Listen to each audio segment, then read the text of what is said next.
اور ہم پوری دنیا کو یہ بتا دینا چاہتے ہیں کہ کسی کا ہو رہے کوئی، نبی کے ہو رہیں گے ہم۔ بسم اللہ والحمد للہ والصلاة والسلام على رسول اللہ وبعد۔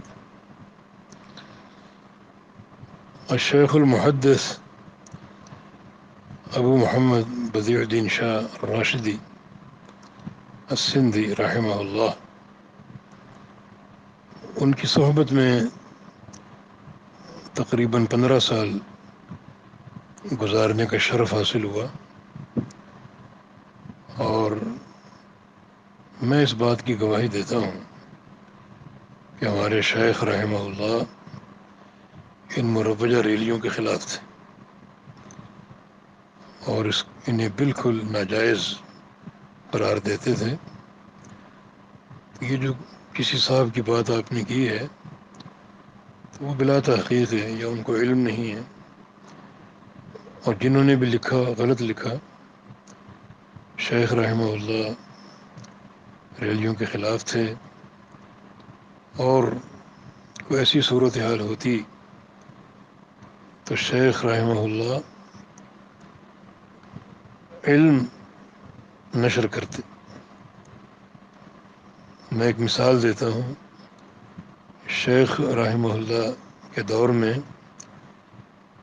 جب یہ سلمان رشدی نے کتاب لکھی اور نبی علیہ السلام کی شان میں گستاخی کی،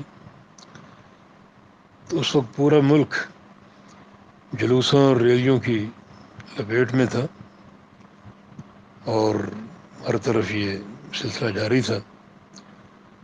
تو شیخ رحمہ اللہ نے اپنے ایک خطاب میں یہ فرمایا کہ ہمیں اس کتاب کا علمی جواب دینا چاہیے، نبی علیہ السلام کی خوب شان بیان کی جائے اور اس کتاب کا علمی رد کیا جائے۔ پھر شاہ صاحب رحمہ اللہ نے مولانا ثناء اللہ امرسری رحمہ اللہ شیخ الاسلام کا واقعہ نقل کیا۔ ان کے دور میں ایک ہندو نے کتاب لکھی رنگیلا رسول کے نام سے، نعوذ باللہ۔ تو اس وقت بھی مسلمانوں میں بڑا اشتعال تھا، جلوس نکل رہے تھے، ریلیاں نکل رہی تھے، اور مولانا ثناء اللہ امرسری رحمہ اللہ نے اس کتاب کا جواب لکھا مقدس رسول کے نام سے، اور اس کتاب نے سب کے منہ بند کر دیے۔ تو یقیناً یہی منہج، اور شیخ رحمہ اللہ اسی کے قائل تھے، اور جو ریلی کے جواز کے حوالے سے بات کی گئی وہ بالکل حقائق کے خلاف ہے، اور یہ بات سمجھ لیجئے کہ شاہ صاحب اس تمام سلسلے کے خلاف تھے، رد کرتے تھے۔ سلمان رشدی کی جو کتاب تھی تو ہمارے شیخ رحمۃ اللہ علیہ اس کا جواب لکھنے کے لیے تیار ہوئے، مگر مسئلہ یہ تھا کہ وہ کتاب انگلش میں تھی۔ تو پھر ہم نے یہ طے کیا کہ اس کا ترجمہ اردو میں کرایا جائے، اور خاص کر وہ حصے جن میں گستاخانہ مواد موجود ہے۔ تو یہ خدمت ایک صاحب کے سپرد کی گئی، مگر وہ سستی کر گئے، اور پھر یہ مسئلہ دب گیا، اور نہ وہ کتاب کا ترجمہ کر سکے اور نہ شاہ صاحب اس کا جواب دے سکے۔ تو غرض یہی ہے کہ شاہ صاحب مرحوم اس سلسلے کے خلاف تھے کہ ریلیوں کا اور جلوسوں کا فائدہ نہیں ہے، بلکہ علمی جواب لکھ کر ان کا منہ بند کرو۔ مولانا صلی اللہ امرسری رحمہ اللہ نے علمی جواب دیا، آج تک کوئی اس کا رد نہیں کر سکا، سب خاموش ہو گئے، اور سب جو ہے وہ ایک راکھ کی طرح بیٹھ گئے، اور یہی اس کا مسئلے کا حل ہے انشاءاللہ۔ یہ بھائی صاحب یہ رموز راشدیہ کا جو حوالہ آپ نے بھیجا ہے، مجھے یاد پڑتا ہے کہ یہ ایک انٹرویو شاہ صاحب کا لیا گیا تھا کسی اخبار کے لیے۔ وہ اخبار جسارت ہے یا نوائے وقت ہے، واللہ عالم، اب ذہن میں نہیں رہا، کافی عرصہ گزرا ہے۔